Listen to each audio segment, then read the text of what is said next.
Hi everyone, welcome to Get Bit Outdoors, your informative and how-to podcast with product reviews for hunting, shooting, and fishing. Primarily the focus will be Pacific Northwest based with an emphasis on walleye waters, techniques, the Pacific Northwest Walleye Circuit, big game hunting, and archery. Bringing you all the information you need to get bit by your outdoor passion. So come on in and get bit. On this episode of the Get Bit Outdoors podcast, we talk with Keith Kavajecz, champion walleye angler, host of the Next Bite TV show. We talk about shivering for walleyes, flicker shads and flicker minnows, what he looks for when he uses them. So come on in and join us. Good morning, Keith. So I really appreciate you coming on and doing the podcast with me. It's nice to have somebody take the time to, contact somebody that's kind of small like myself. I have to admit I'm kind of a fan. I've been following you probably since the mid-'80s. Oh, there you go. All right, so you just came off a tournament, didn't you? I did. That was up there at, was that one Green Bay? It's on Green Bay out of Sturgeon Bay, so yeah, it's part of Green Bay. How did that one go? I had one really good day and one not so good day. Still cashed a check though. So. Hey, that's what counts, right? There you go. Yeah, it's kind of funny you talk about that because we do the Pacific Northwest Walleye Circuit up here, and twice now, we've had a really good first day, especially on Banks Lake. We were in third place the first day, and man, we stubbed our toe big time the second day. Right. Fell from third all the way down to 18th. Oh, yeah. Well, that's the problem with walleyes. They got them damn fins on them, so. Yeah, it's crazy. We were fishing right next to the team that was in first place the first day. And I mean, we were 100 feet from them doing the same thing. And, they would, within 10 minutes, they popped a double. Decent fish. So, at that point in time, I'm thinking, okay, well, at least we know there's fish here. Sure. And I don't know, 20 minutes later, they get another one. And this goes on for an hour and a half. And by then, they've got 5 of their 6. Right. And, I fish the tournaments with my dad. We do the team tournaments. And, I told him, I said, well, at that point in time, I was starting to panic a little bit. Because it's like, okay, we need to get something in the boat. So I told him, I said, we need to move to a different area. And we were catching some fish. They were smaller. All we really needed to do that day was bring in a limit. And we still would have maintained third place. And, I broke a rule I knew I shouldn't have. And that's leave fish to find fish, hoping to get a bigger one. And it just didn't work out. What are your thoughts on that? I mean, what do you do in a situation like that when you're watching people catch the fish next to you? Is that something that you would stick around and say, okay, we just need to pound this? Or are you going to move? Well, a little bit depends on, if we're like trolling and we're kind of sharing the same area, that's one thing. If they're kind of on a spot and I'm outside of it, or, maybe my little spot on the spot next to them isn't producing.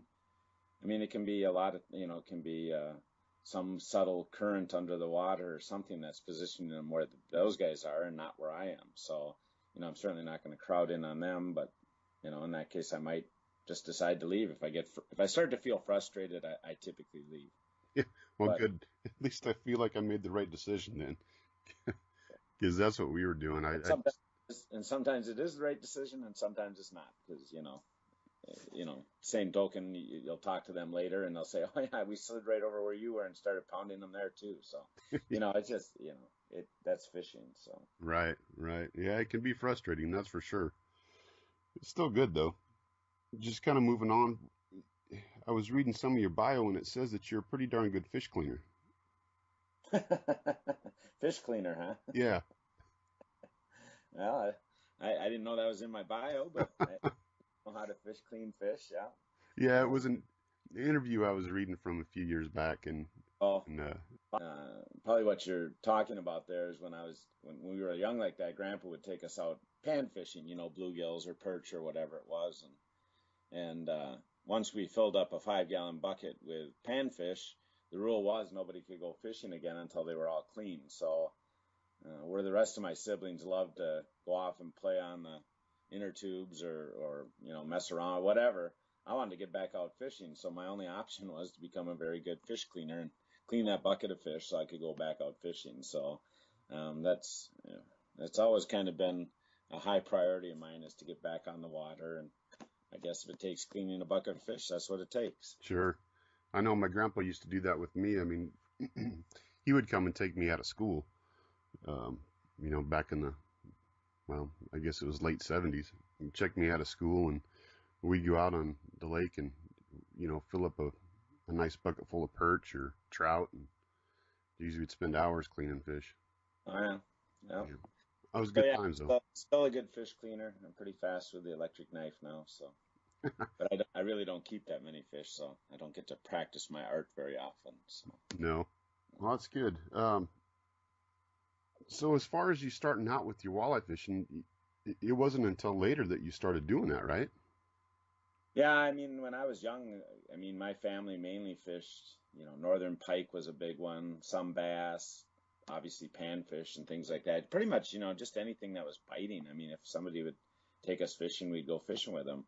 And walleyes wasn't, none of our friends or family did walleyes very much. We'd catch an occasional one. But when I went to college, I met a young lady, still my wife, Lynn, and she's actually sister to Gary Parsons. And Gary and I, Gary's family, the Parsons family, was big into walleye fishing. They lived on a big lake over in eastern Wisconsin called Lake Winnebago, which is a really big inland lake, and that's what they fished. They fished walleyes. So when I married into that family, I was fine fishing anything. So I started fishing walleyes, just really started liking the diversity of the fish. You can catch it shallow, you can catch it deep, tons of different techniques to do it. So it just kind of became a passion of mine to figure out everything I could about walleye fishing. And I think one of the nice things about that is I didn't really come into walleye fishing with a lot of preconceptions.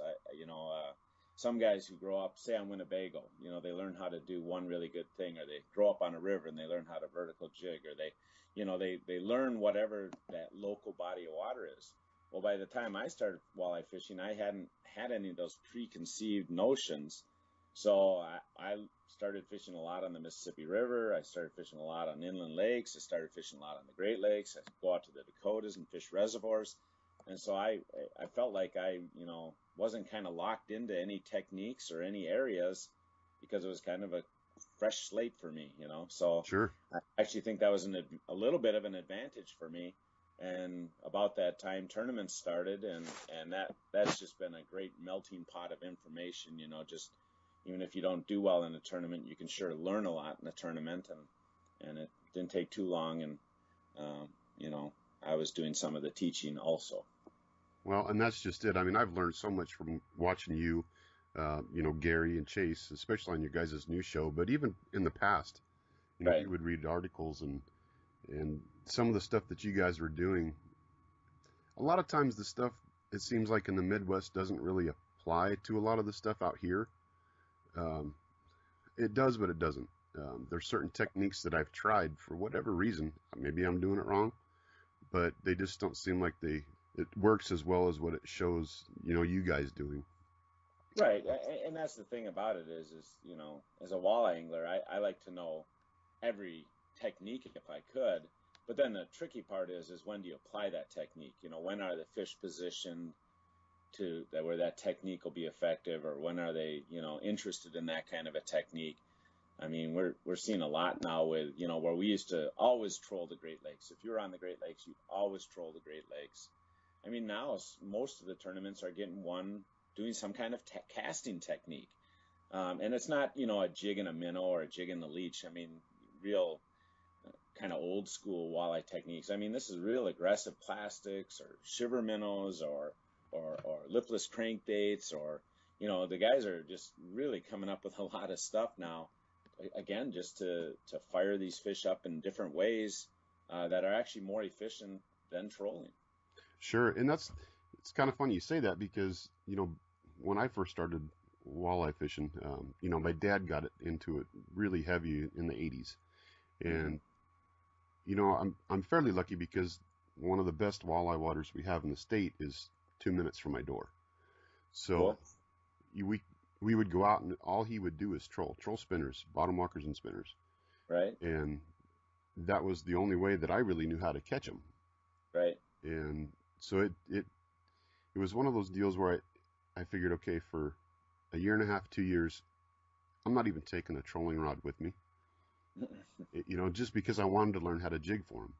Right. And I knew if I took those trolling rods with me, it would be a crutch and I'd end up trolling. Right. So I just left them at home, said, okay, I'm going to learn how to do this.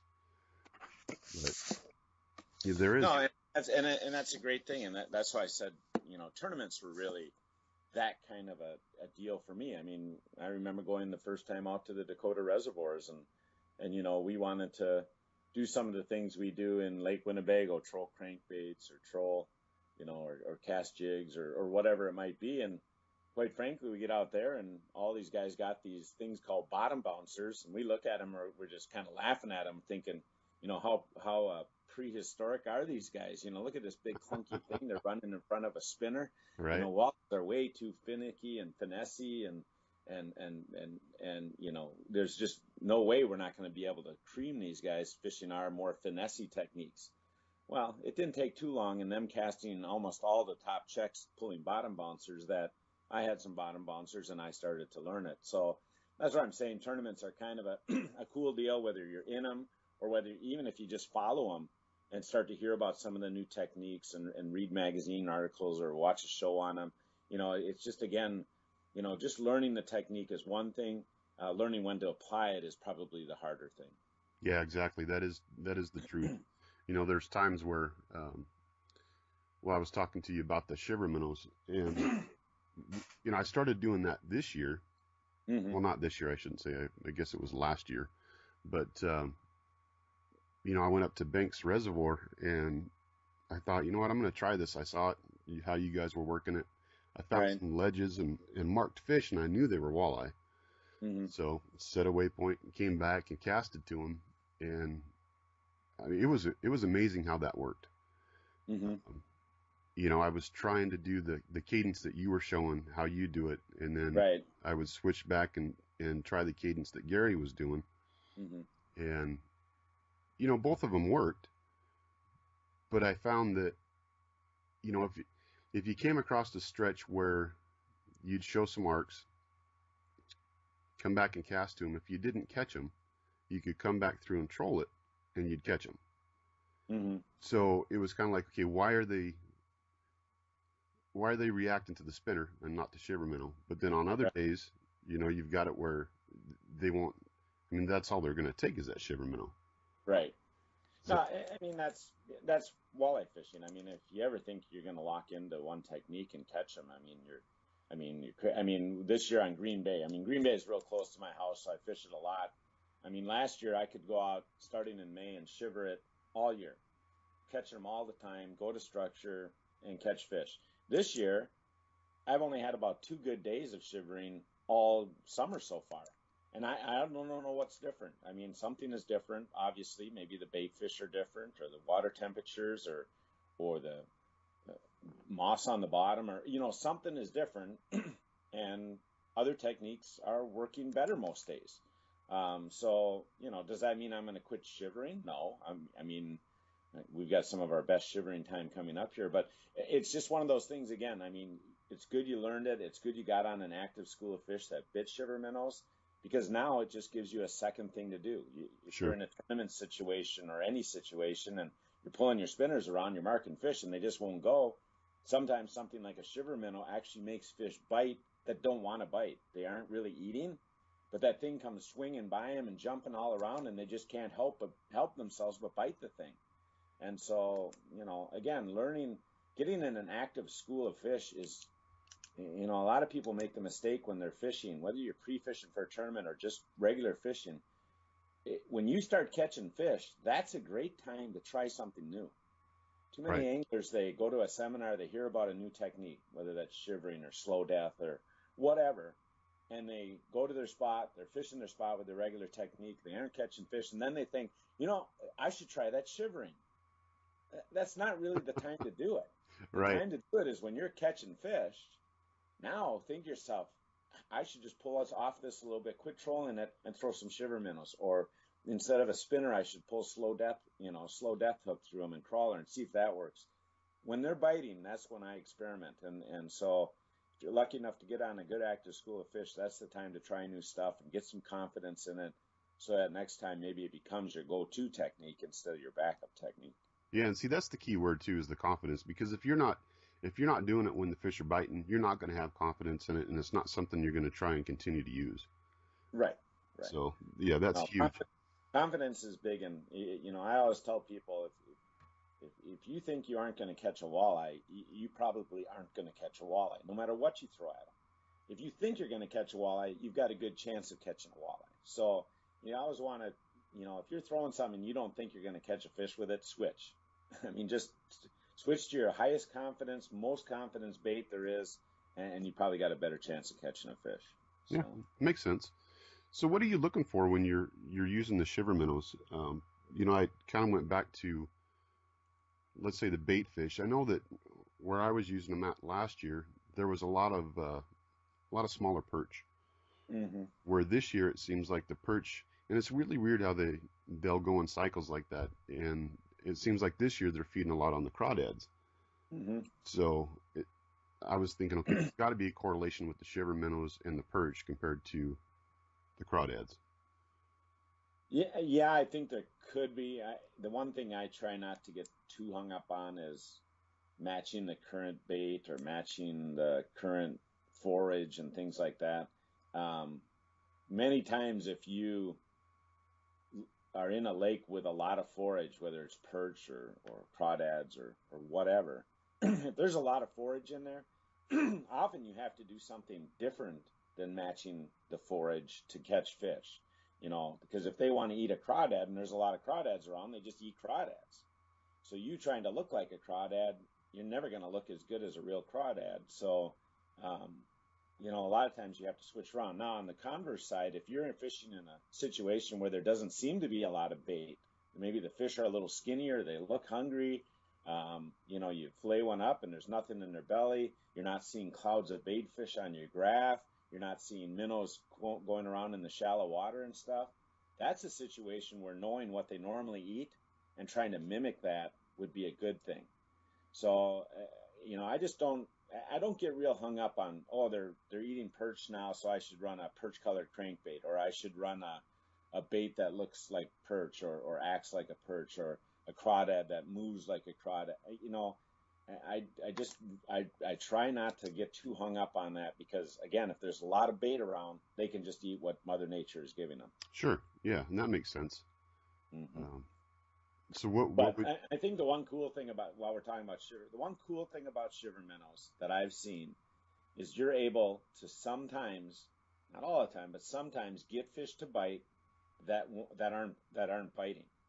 Um, you know, we have classic situations out here where the water goes slick calm and fish that are normally on structure and wanting that little bit of wind pushing in or a little bit of current coming by that structure from the wind and things, that's not happening. They just kind of sit there and don't do anything. They're just going to wait till it's better conditions to eat.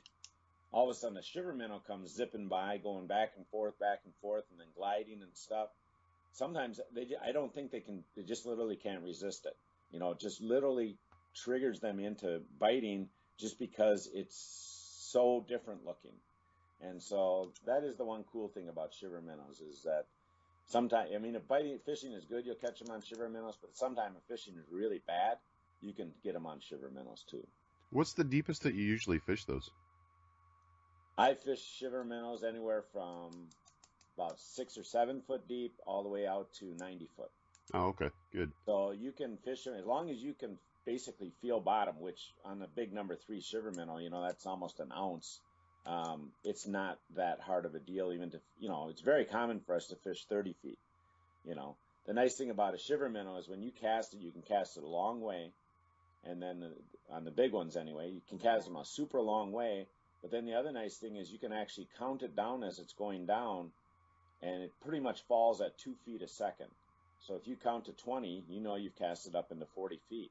So many times if you're backed off that structure and you make a cast and you count it down to 40, then you move the cast over a little and you count out, and all of a sudden it's only 15, so you're in 30 feet of water. Well, now you know there's a little rise there, and you can kind of start paying attention to what that structure looks like based on where you're casting.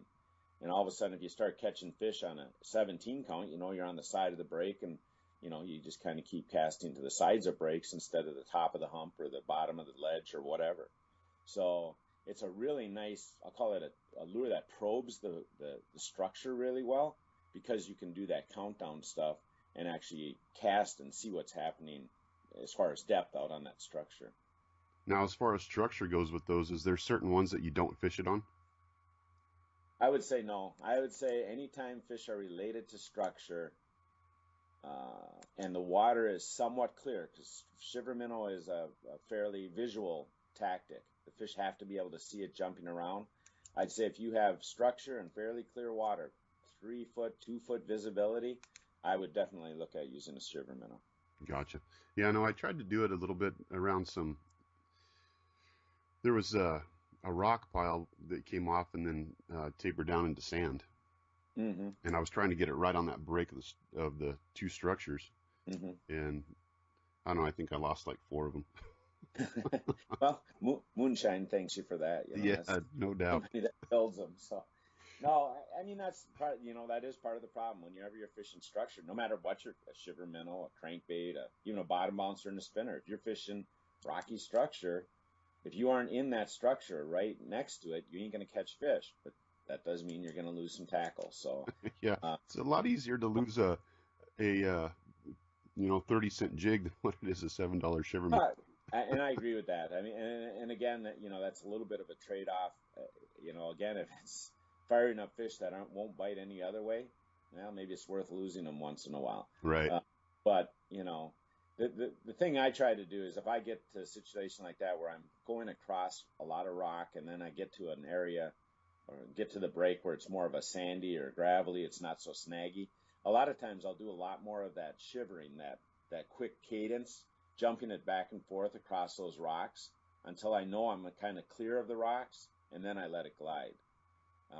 It seems like the fish are more than willing a lot of times to chase that bait a long way as it's darting back and forth under the water. They'll actually chase after it, almost curious or just, they want to get it. But until you actually glide with the bait, it's hard for them to catch it. So they'll follow it out 20, 30, 40 feet if they have to. And then when you glide, that's when they'll hit it. Gotcha. So, I mean, you can keep yourself a little bit clean that way. But again, sometimes you just got to get in with the rocks, and that's where the walleyes are. Yeah, and that makes sense. So you've noticed with the cadence, as far as what you're talking about there, that the quick cadence compared to a slower cadence. I mean, obviously, everything's going to depend on what the fish want that day. Mm-hmm. But have you noticed one work better than the other? What I change around is not so much the speed of my cadence, because what you got to remember about is, shiver minnow has 2 parts. The first one is where you rip the lure up off the bottom and quickly give it slack line. So you rip your rod tip up and you quickly drop it, because that slack line allows that bait to, the pull jumps it to the side. The slack line allows it to turn around and come back almost to the same spot. So you can actually get it to where you're in a cadence where it jumps to the side, turns around, comes back, and just before it hits bottom, you rip it again. Now it really jumps to the other side, and it keeps doing that back and forth, that kind of walking the dog underwater. And this thing is jumping around 2 and 3 foot to the side. What I find is that, I try and keep that cadence at a speed where I'm staying pretty close to the bottom, but never really hitting the bottom. So, I just keep that cadence going. And what I modify, probably more than anything, is the number of times I jump it. I might jump it 4 times, then I might jump it 3, then I might jump it 5, then I might jump it 2. I just kind of keep it real erratic, and and I kind of pay attention. Maybe sometimes they only want 2 or 3 pumps. Maybe sometimes they want 5 or 6 pumps before I glide, because that's the second part, and it's real key that people do that. You shiver, shiver, shiver, jump, jump, jump, and then all of a sudden you just rip it up one more time, and you hold your rod tip up in the air and don't move it at all, and just let that bait glide to wherever it's going to go on the bottom. And I think that glide looks like all of a sudden this thing in the water has quit swimming, or maybe it's hurt, or maybe it's going to rest, and this glide gives the walleyes a great chance then to catch up to it, trigger it, or track it, suck it in as it's falling, or when it does hit the bottom, oftentimes they'll go right on the bottom and suck it off the bottom. So when you start to shiver again, all of a sudden there you just have one on as you make that first pull. Sure. So people have got it, that's what I modify probably more than anything, is the number of times I shiver it before I glide it. And that seems to be the thing that I can modify to trigger more fish. Yeah, and that makes sense. I know that, well, I don't know, probably for the last 5-6 years, we've been hitting Potholes Reservoir out here, and we use blade baits for them. Right. In the wintertime. And because it used to be that we would get a really good layer of ice. You could get out, you could do some ice fishing, but it seems like the last 5 years, it's either open water or it's just enough ice you can't get on. Sure. So if we get the open water, and we'll go out there and into November all the way through March, and we're tossing up the blade baits on top of humps, the sandy humps. Mm-hmm. And, when we're ripping those, you're giving them a good rip. And then what I've noticed with a lot of people is they're letting them fall on a slack line. But what I've been able to do is when I rip it up, I just hold that tip up and just let it fall on that tight line, and that's when you can feel them hit it. Right. And a lot of people will miss them because they're hitting it and they're spitting it out by the time they actually get that next rip up. Sure. So no, and that's why on a shiver minnow you do the same thing. You're kind of attracting it first, but then it's always that glide and holding that rod tip still and just letting that bait kind of pendulum towards you and cruise down towards the bottom. Same thing with those blade baits you're talking about. Even jigging is the same way, a jig in plastics or whatever. Most of the time you want to hold that rod after you've done your kind of triggering action, whatever that is. You want to then hop it up and hold that rod tip completely still and just let that bait kind of swim down to the bottom. Right. Now, do you guys use a lot of blade baits at all? Oh yeah, we use blade baits. Johnson makes a little blade bait that we use, like a 1/2 ounce blade bait.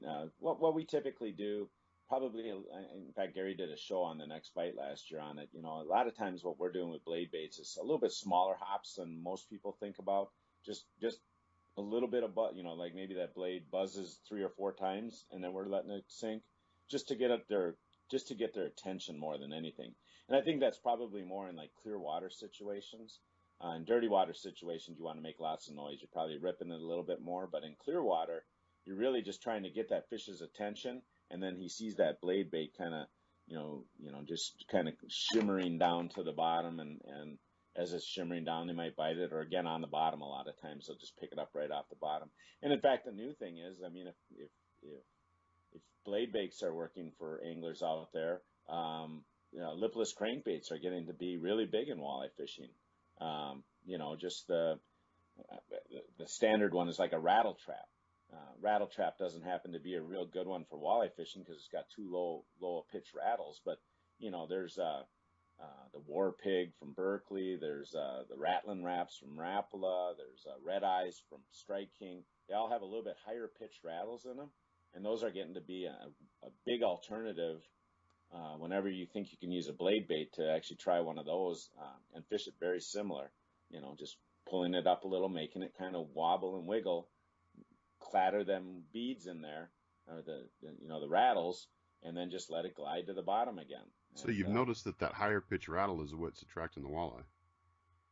Yeah, we've gotten that from our work with the flicker baits, crankbaits, flicker shads, flicker minnows. When we were doing all of our testing for those baits, by far, if you put a higher pitched rattle in for walleyes, you're going to catch more fish. And that's true of any bait that rattles for walleyes, I think. I really don't like the clunking kind of lead balls in there. What you want is the small glass beads and stuff, just kind of just making a real high pitched, much higher pitched sound than say a lot of the bass baits, like that low clunking sound in them. And high pitch is good for walleyes. Good. That's good information. There's a lot of times we'll be trolling the flicker shads, and we'll put on, it would have been the old Risto wrap, so it didn't even have a rattle in it. Right. And those ones would produce, but if you put on just a normal Shad Rap, the older style that had the lead in them, Hmm. a lot of times you wouldn't catch as many with those unless you went to the, say, the glass wraps that have that higher pitch. Right. So yeah, that's good info. I mean, that's one thing. I mean, we've crankbait fished pretty much all of our career, and the one thing that just keeps popping up is when we get good baits over the years, by far, way higher percentage of them have a high pitched rattle than a low pitched rattle. So we have kind of got on that bandwagon now. Anything we design for companies that has rattles, it's going to have a high pitched rattle because I think it makes that much of a better difference in general. I mean, you can always find the weird case where something else is biting, but I mean, if you're looking for a bait that just catches fish a lot, all times of the year, you almost always want a high pitched rattle in it. Very nice. So going back to the shivers real quick, and then we'll go into the flicker minnows. On your shiver minnows, have you noticed that the glow styles work any better than the normal? At times, color is one of those things you just got to play with. I mean, one of the, I guess, cool things about the shiver minnows is that they oftentimes glow different than they look. There's a bait, JJ McMuffin, I think it is. It's purple chartreuse, got some red dots on it. I like that one. It actually glows blue though. So, some IK Dominator, which is one I've won a lot of money on. It's purple chartreuse, and anyway, it glows green. So you do have to pay a little bit of attention when you're picking out colors. We've seen several times where it's the glow color that matters more than the color of the bait. Gotcha. We've also seen that in ice fishing, big time, where a certain glowing color is more important than whatever colors are on the bait. So you want to pay attention to that. But they do now have these holographic shiver minnows, which I think are some of the best looking baits, very similar to a crankbait finish on them. And especially again, when you get a little bit, clearer water, sometimes that holographic reflective look that gives it kind of a shimmering as it goes through the water on all different angles is a good thing. But then they also have these chrome baits, which, chrome has always been a good option to go for. So again, I mean, it's like crankbaits. You just got to play around. Again, don't get locked into, I've got perch on this system, so I should use green and orange in my bait. Don't get locked into that. Oftentimes, we're in a place where they're eating perch and they're biting purple, or they're eating, shad and they're biting pink. You got to play around with colors on all of your lures, but shiver minnows and crankbaits are two that I really play around and experiment a lot with colors and not get locked into matching the hatch or matching the forage. Okay, well that's good. So going into the crankbaits, now was that something that you actually developed with Berkley, or was it something that you guys had before? And I mean, how did that idea come up? No, it was kind of interesting. I mean, we were with Rapala a lot of years, great company, a lot of good baits. Storm, we were with Storm. And we got to a point in our career where we kind of were going to just, there was a lot of good baits out there that, we didn't want to lock ourselves too much into one company. So we had decided we were going to go to a bunch of different companies and just kind of promote the lures in the companies that we liked, if that makes sense. So we actually, it was probably 10 years ago now, went to there's a big tackle convention in Las Vegas this year. It's down in Miami. It's called ICAST. Yeah. And all of the companies come there and they debut all their new lures, and all of the top people from the companies are there. And it's a great place to talk to people from different companies. So we had actually went around and figured out and got quite a few people to sign up for this, we're going to only promote one or two of your baits, not your whole line. Well, we got to Berkley and they really didn't have a crankbait. They had just come off of the frenzy baits, which ended up not being real big fish catchers. They just, the fish just didn't consistently enough bite them. So anyway, Berkley said, well, what if we just let you two design crankbaits for walleyes, which has always been a dream of Gary and I's. I mean, we've always loved crankbait fishing. Winnebago, where Gary grew up, is a crankbait haven. So getting a chance to design a crankbait was really something we always wanted, just couldn't get companies to listen to us enough. And so basically Berkeley said, well, we need an exclusive with you guys. You can only do crankbaits with us, but if you do, we will let you design your own walleye crankbaits. Nice. And so that's kind of how it came about. And so we, you know, when you look at walleye crankbaits, there's two main categories of baits that probably cover 80% of the fishing, and that's a shad style bait and a minnow, a stick style bait, with different diving capabilities. So we knew shad and stick baits were the first two we had to really work on.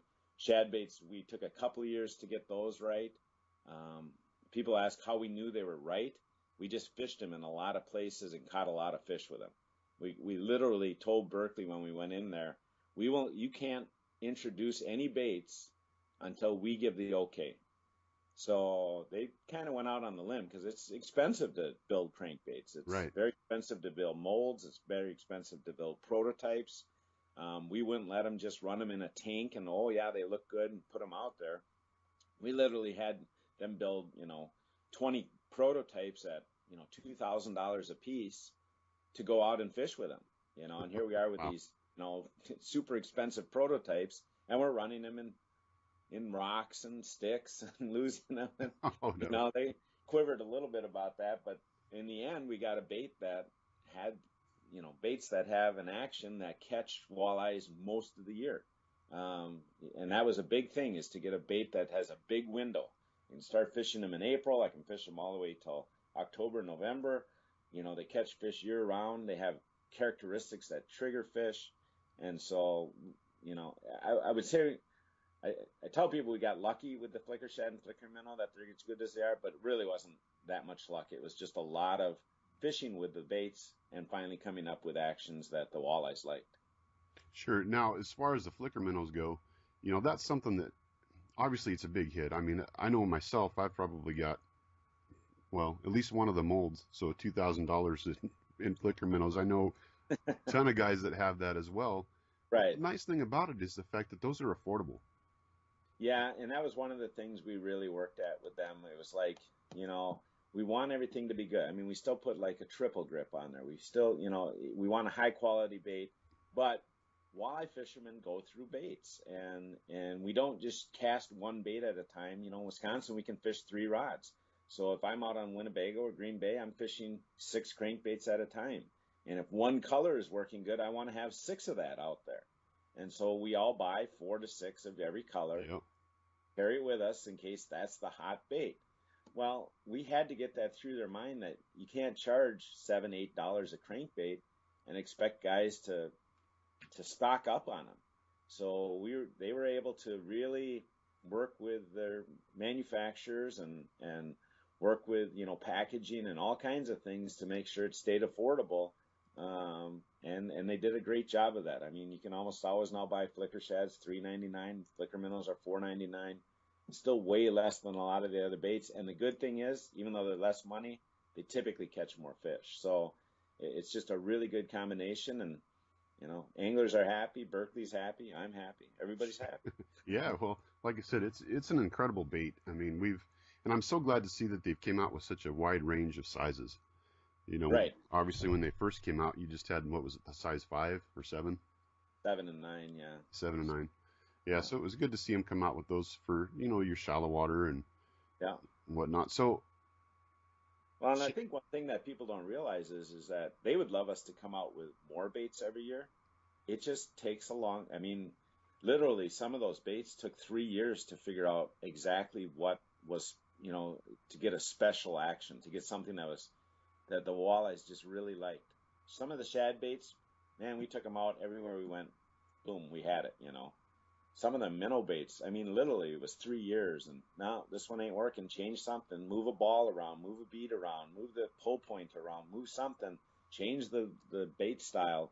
We had a lot of prototypes for that until we finally got it to where all of a sudden it was like, oh, magic, There it is. Here it is. We got it, Now, do you run those at all do you ever take the split ring off and run a snap swivel? No, I don't put a snap swivel ever in front of a crankbait. I typically will run a small snap, just without the swivel, just a snap, like a crosslock snap or something like that, a smaller one. Anytime you put a swivel in front of a crankbait, what you risk there is that it's not anchoring the crankbait the way it was designed to be anchored. If that swivel is actually letting that bait swing a little bit more than it's supposed to, then the tail doesn't wag as good, or the top to bottom roll won't be there. One thing about walleye crankbaits is they are very specific. Walleyes are probably one of the toughest fish to get to bite. But once you figure it out, you can make them bite. Right. So when you start messing with, like if you put too heavy of hooks on the bait, or you run, you start running a swivel in front of it, or you run too heavy of a line in front of it, all of those things can make that bait change slightly, and it may take it right out of the zone where the fish even wants to bite it. So we highly suggest that you don't mess with the baits too much. If you want to put a new hook on it, put one that's almost exactly the same size and kind of the wire diameter that's on there to keep that action the way it is, because they are that specific. They aren't you look at a bass crankbait or a northern pike crankbait or something, they have a ton of wobble, a ton of action, a ton of side to side movement, which is fine for those fish. But walleyes need a very subtle top to bottom roll. They need a very specific snaky action in the minnow baits, and you just can't mess with the baits that much, and you're going to lose that action that's really was designed to trigger walleyes. Now, you're typically running those on what pound test? I know if you go into your guys', I think it's yours, the precision trolling data, that was something you guys came up with too, wasn't it? Well, Gary and I own part of that company, yeah. Okay. The actual data and stuff came from the Romanax out in Michigan, but we got involved with them because they needed to go electronic, and I have some computer background, so to get an app and instead of a book and things like that, that's where we got involved. So typically most of those are based on a 10-pound test. Right, 10 XT is probably the standard of walleye trolling anywhere in the country. When we fish on structure, a lot of times we want to go to a no stretch line, and that's where we go to 10-pound test fire line, so that we can see that no stretch allows us to monitor that bait running in the water. So between those two lines, that's typically what we troll the most with, except for obviously we do some lead core trolling also, which is kind of completely different, weighted lines and stuff. Then you got to start worrying a lot more about speed and other things. So sure. But yeah, as far as just standard cranking, 10XT, been around forever. Keep improving it. It's a great line. It's not real expensive. And then fire line for some of the structure trolling. Now, when you're running your fire line, are you running any type of like a fluorocarbon leader? No. Straight Typically not. Typically, when you're down on structure, those fish are very not nearly as spooky or sensitive to a line running in front of it as, say, a open water fish that's suspended. Those fish on structure a lot of times are sitting in places on that structure to ambush bait, and so when that bait comes by, they're going to swing out and try and grab it. They aren't going to kind of follow it and look at it, and they're just kind of reacting more than or ambushing more than anything. Whereas an open water fish, especially in clear water, man, they see that bait coming for a long way. If you've got a non-translucent line in front of it, it might spook them. They just might move to the side a little. So I worry a lot more about using fluorocarbon, or at least using a clear line like XT is in clean water and open water suspended fish than I do on structured fish. I never have seemed to have to worry about it. Fire line is, smoke fire line is what I almost always run. Okay, that's what I was going to ask next, was the color of your fire line. So I will tell you one cool thing though on fire line that I've started to use now is they've got this fire line tracer, and it basically is bright yellow for 5 feet and then smoke for 5 feet, bright yellow smoke. One thing I like about that is that, first of all, if you don't have line counter reels, you can actually gauge how far out your bait is. So if you've only got spinning reels, you can put this stuff on, and every bright color that goes by, you let out 10 more feet. So it's kind of a cool deal that way. But even with line counters, what I like is that I can actually see the line as we're fighting fish. So that chartreuse line, those 5-foot sections, I can see how fast they're moving towards me. I can follow them much easier than that smoke line. just to keep track of where the fish is in the water, and it actually makes netting easier. And I can tie the bait in one of those smoke sections, so I'm not concerned about, that bright chartreuse running right in front of my bait. Have you noticed that those color sections are really consistent? Yeah. Okay. That comes off of a machine that's huge, and it's not like it's, very, very consistent on how they color that. That's good. Yeah, okay. In fact, there's a new one out too that's got multicolors. It's kind of like a lead core. I don't even know the name of it. Maybe I'm not even supposed to talk about it, but it's like it's got different colors every 10 feet, I believe it is. So it's much more like lead core. Like there's blue and green and red. And what's cool about that is, like, if you're doing some jigging, especially vertical jigging, kind of deep, you can kind of tell as you're reeling the fish up. Okay, here comes blue. Here comes green. The next one up is red, and I know right behind red is my fish.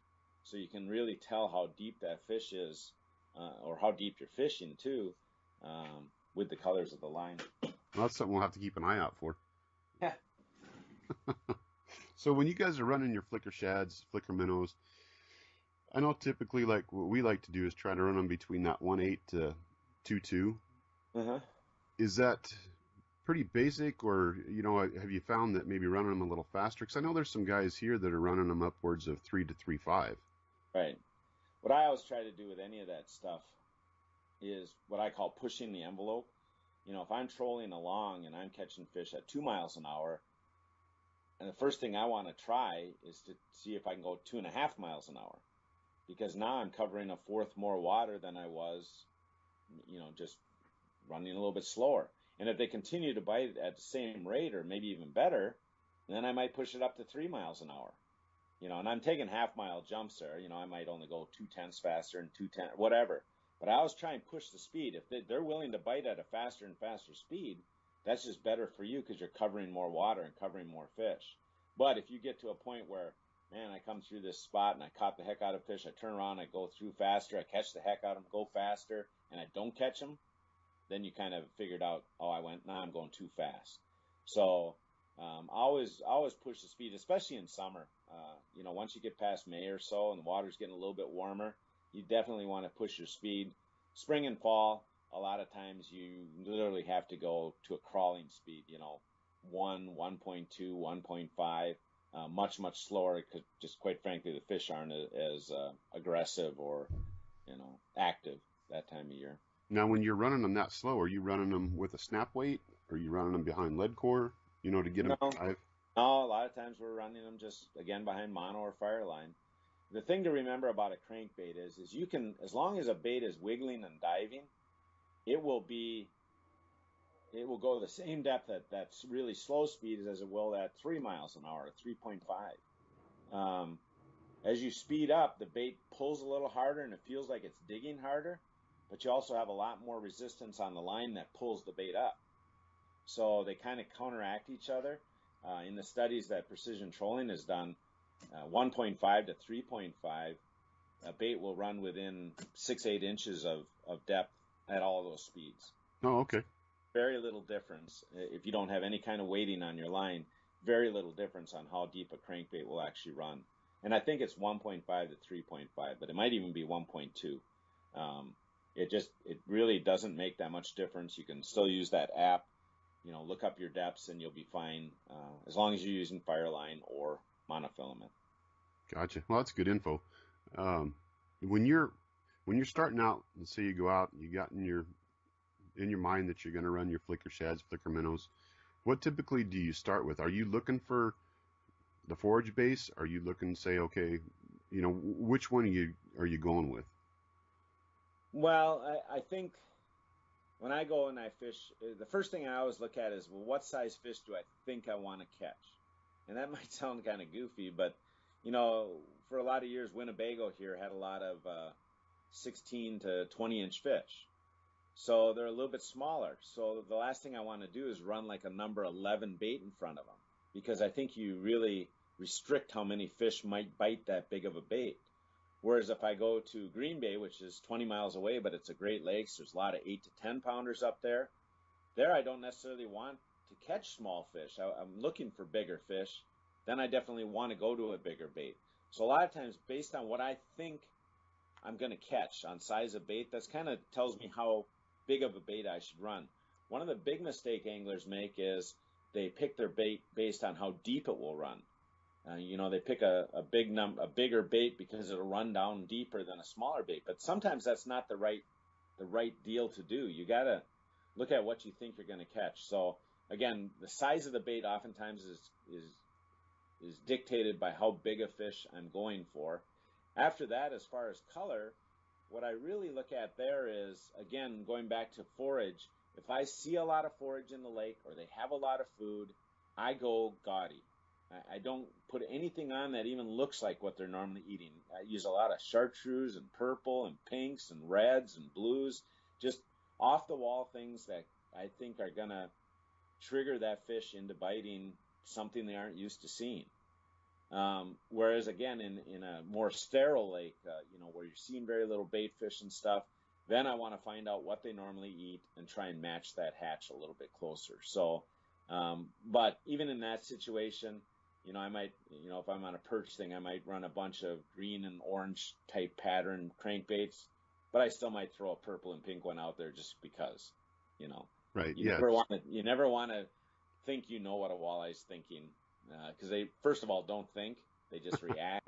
Yeah. And secondly, purples and pinks and all kinds of weird, a new color we've got coming out with flicker minnows. I don't even know what color they're calling it.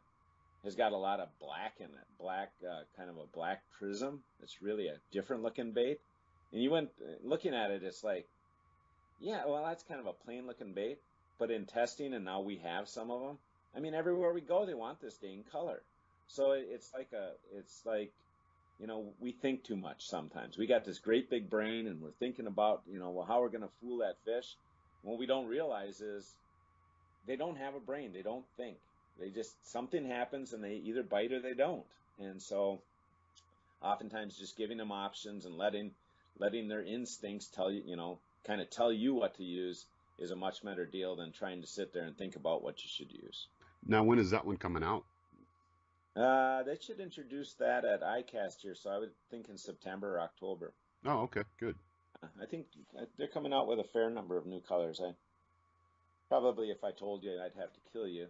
Highly confidential, but right. Yeah, like always, they'll come out with new baits, and we got some. It wasn't just Gary and I input on these either. We've got a lot of great guys. Corey Sprangel and Quartz, Mark Quartz.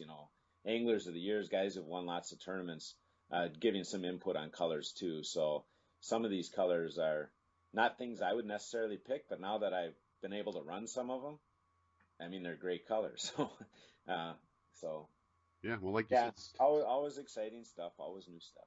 Sure. Now your precision trolling data, that's something that for me has become priceless when I'm going out and trolling cranks. I mean, it's so nice to be able just to dial up what you want and have the idea of what it's supposed to run. Now, of course, and I agree with you. I mean, I had the books for years. They always had the Troller's Bible or whatever you call it. It was a book. Eventually after a year or two, you'd get it wet or something, and it was kind of, you had to buy another one.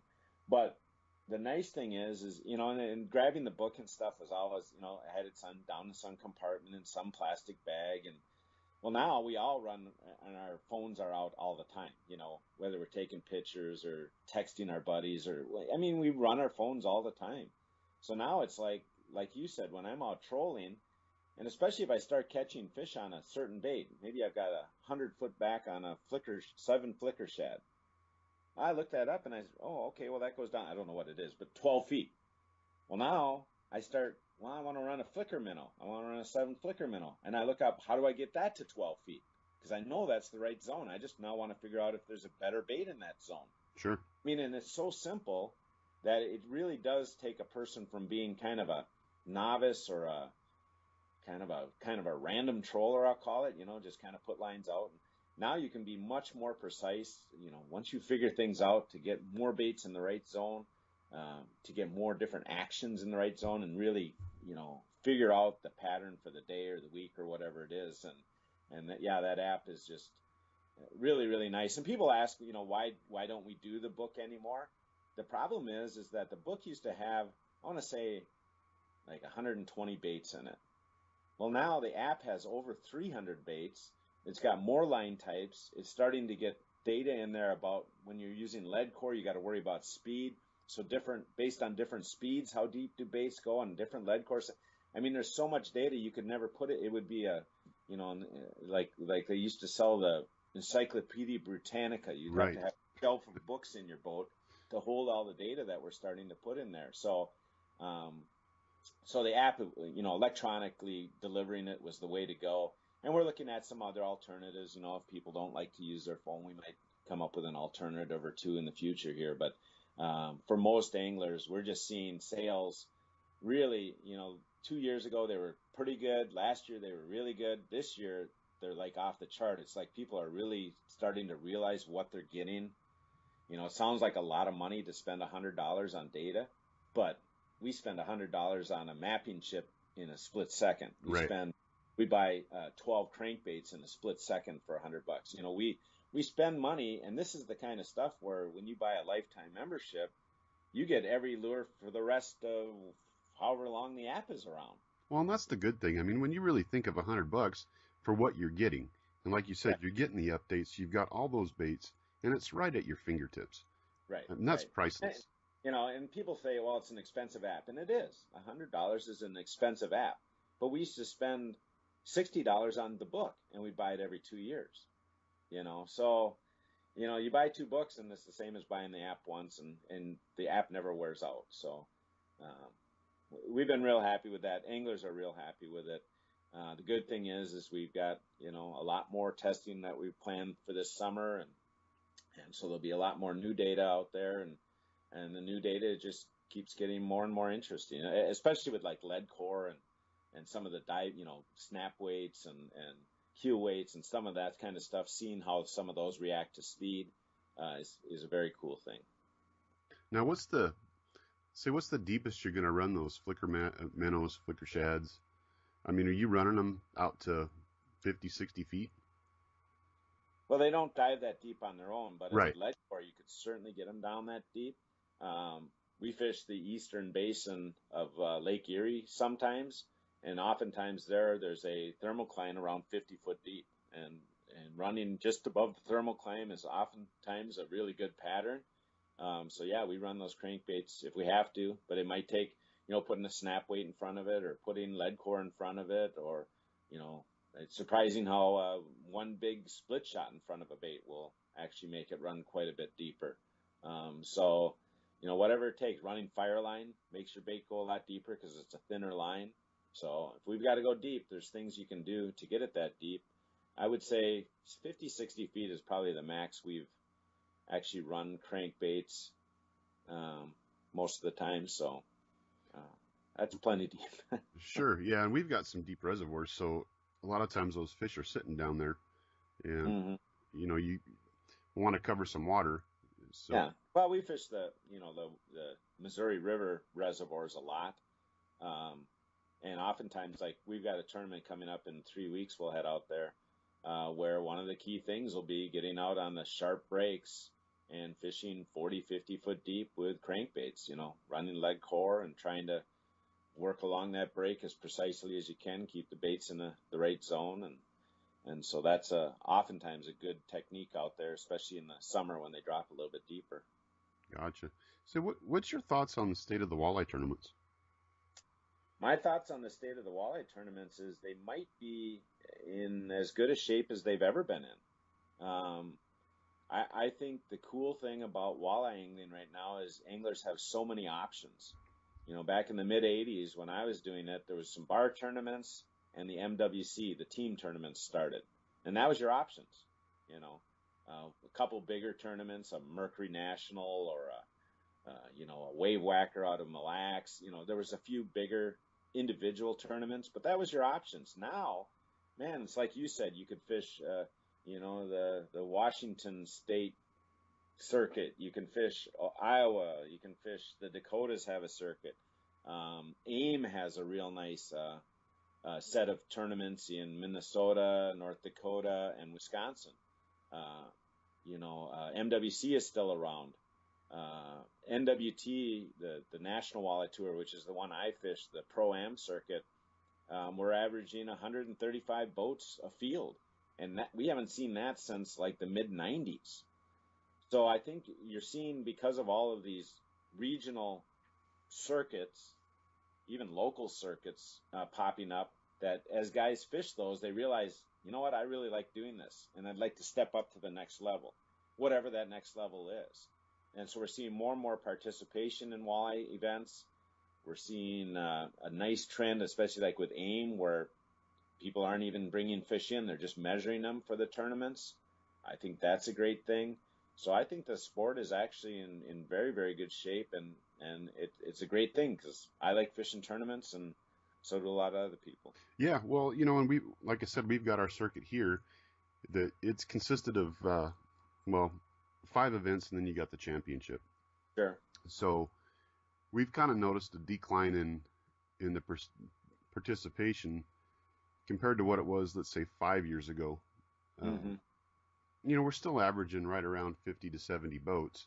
Sure. But most of them are 125 maximum, and we used to get those. But, right, and I think you see that variation on local levels. You know, I think you'll see that variance once in a while, but then all of a sudden you'll get an influx of people who just all of a sudden, you know, a new group of anglers, younger anglers or whatever, have decided they finally get a boat, they finally can fish, and all of a sudden you see an influx, and that's, you'll see that all the time. I just think in general that tournaments are doing, there's way more tournaments, you know, and that could be part of it too. There's just more options for anglers, you know. Sure. Around here, I mean, we have tremendous, you know, between AIM and I mean, there must be 6 or 7 different circuits in Wisconsin that you could fish that aren't even the Pro-Am level. So, you know, there's a lot of choices, and that dilutes fields a little bit. But overall, we've got probably more tournament anglers now than we ever did in Wisconsin, at least. Minnesota, you know, the Dakotas have a lot. So I wouldn't worry too much about the decline right now. I think that, you know, just staying on the cutting edge and stuff, and just making sure you have a nice fair tournament circuit, and you know, fish good bodies of water, because you got to remember, guys, fish tournaments to have fun. And so if people start picking just tough times and tough places to go and think tournament anglers can go in there and catch fish when nobody else can, it's just not as much fun. So you got to make sure it's always fun for tournament anglers, because quite frankly, if you're fishing tournaments to make money, you're not fishing them for the right reason. You got to fish them because you just love the competition and love the learning aspects and things like that.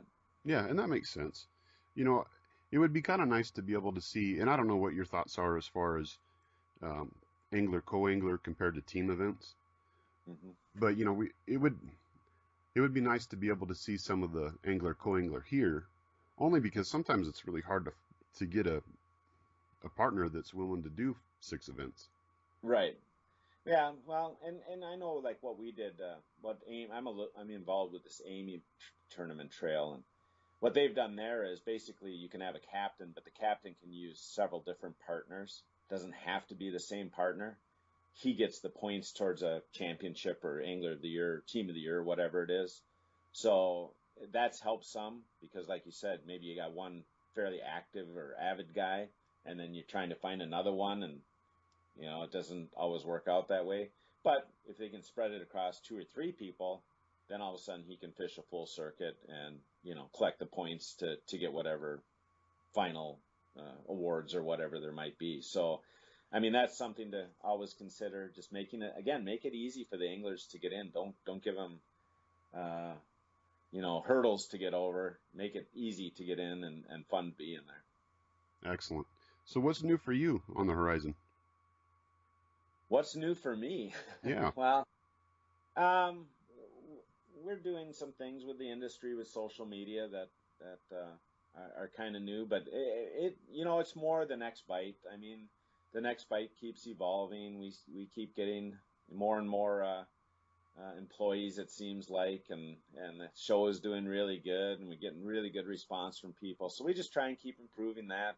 We do a lot with companies now as far as like commercials and big videos for them and things like that. So our crew is getting to be a real well known in the fishing industry for producing that kind of thing. So just managing that kind of stuff and staying ahead of the TV show and working with the website and social media. It's just, you know, I still like to fish though, so I'm Yeah, trying to figure out some ways that I can hire people to do some of these jobs so I can go fishing more. So there you go. I continue to work on that, and quite frankly, I mean, we are working on more baits for several companies, and it just takes time on the water trying to figure out, what, if they're working or if they're not, or if we need changes and things like that. So always got those kind of things. So yeah, I stay plenty busy.